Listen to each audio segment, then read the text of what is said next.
Méditation du 5 juin. Écharde au ciel. Et pour que je ne sois pas enflé d'orgueil, il m'a été mis une écharde dans la chair, un ange de Satan pour me souffleter, pour que je ne sois pas enflé d'orgueil. 2 Corinthiens 12, verset 7. Corinthe était une ville commerciale et riche qui possédait 2 ports. Elle comptait 800 000 habitants et était un lieu de passage. À Corinthe, il y avait de la pluralité et du syncrétisme religieux. On y trouvait des temples pour des dizaines de dieux, Dionysos, Diane, Jupiter, Zeus et Aphrodite, ou Vénus, la déesse de l'amour. Dans cette ville où régnait l'immoralité, Dieu implanta une église. Cette église devait envahir le monde, mais elle se faisait envahir par le monde. Les graves péchés du monde y entraient. Paul veut amener l'église pleinement au Christ et à sa parole. Il leur raconte donc une expérience extraordinaire. Il déclare avoir été enlevé au 3e ciel, voire 2 Corinthiens 12, versets 2 à 4, puis être descendu sur la terre sans fierté et avec humilité. Il avait encore une écharde dans la chair, une épine, un éclat qu'il attribuait à un messager de Satan. L'objectif de l'ennemi était de l'ennuyer et d'entraver son travail. Le but du Christ en permettant cette affliction était de le protéger de l'orgueil, voir les versets 5 à 11. L'apôtre parle de choses sublimes et du ciel, et parfois nous voulons savoir quelle était cette écharde dans sa chair. Quelle était l'écharde de l'apôtre? Des difficultés à voir, la myopie, l'astigmatisme,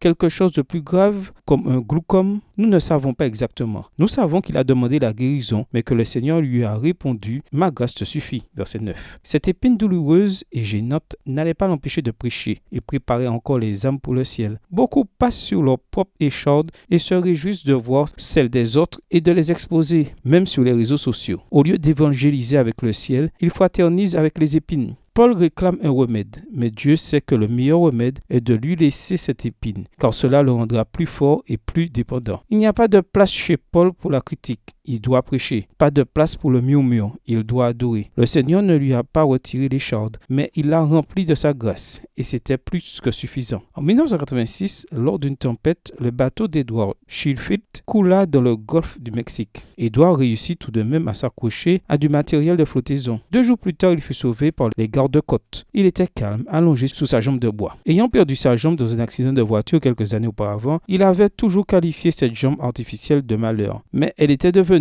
son radeau de survie. Laissez le Seigneur prendre soin de votre écharde aujourd'hui, pendant que vous êtes occupé à prêcher et à vous préparer pour le ciel. Bonne journée à vous et que le Seigneur vous bénisse.